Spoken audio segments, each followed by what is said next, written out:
Hello friends, నేను రాజీవ్ గారు. ఆంధ్రప్రదేశ్లో 3 పార్టీలు బలంగా ఉన్నాయి.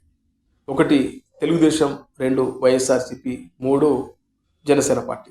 ఈ 3 పార్టీల ఓట్ షేర్ ఒకసారి గమనిస్తే తెలుగుదేశం పార్టీకి పోయిన ఎన్నికల్లో 43% ఓట్లు రాగా, అలాగే వైఎస్ఆర్సీపీకి 40%, జనసేన పార్టీకి 15-18% ఓట్ షేర్ వచ్చింది.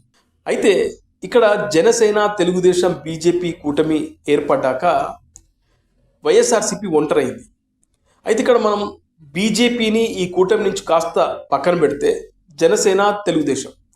జనసేన ఎంత బలపడుతుందో అది తెలుగుదేశం పార్టీకి బాగా ఉపయోగపడుతుంది.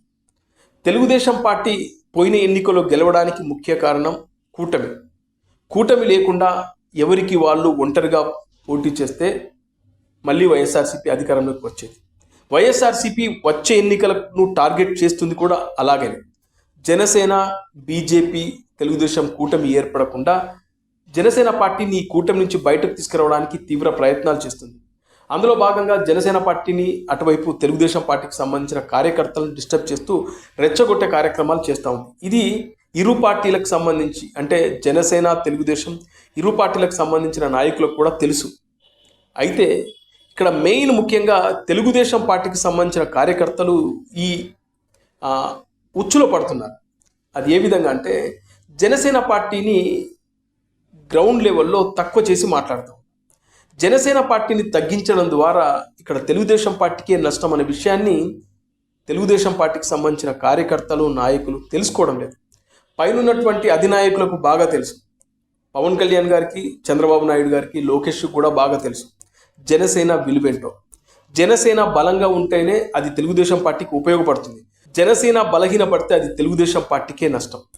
జనసేనను బలహీనపరచాలని తెలుగుదేశం పార్టీకి సంబంధించిన ముఖ్య నాయకులు అనుకుంటే అది వాళ్ళకే తీవ్ర నష్టం అనేది ఒక్కసారి గమనించాలి.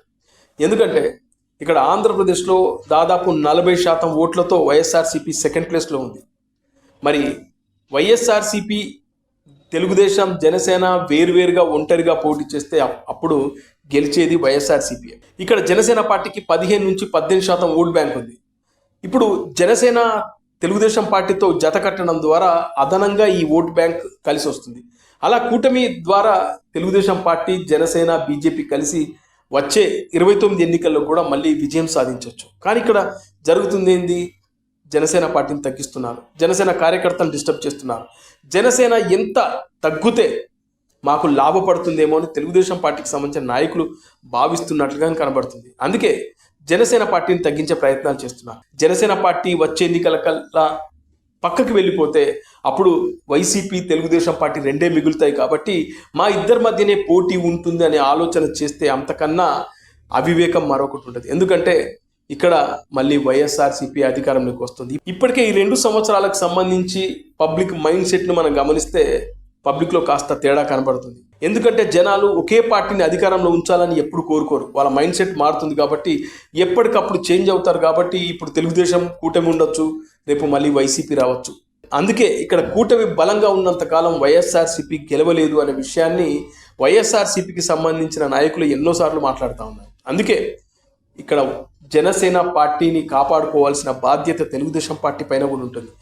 జనసేన పార్టీ బలహీనపడితే అది జగన్మోహన్ రెడ్డికి లాభపడుతుంది. అందుకే తెలుగుదేశం పార్టీ కార్యకర్తలు కానీ, నాయకులు కానీ జనసేన మీద, జనసేన కార్యకర్తల మీద, పవన్ కళ్యాణ్ గారి పైన ఏది పడితే అది మాట్లాడుతూ వాళ్ళని తగ్గించే ప్రయత్నాలు చేస్తే అది తెలుగుదేశం పార్టీకే తీవ్ర నష్టం అనే విషయాన్ని వాళ్ళు గమనించాల్సింది.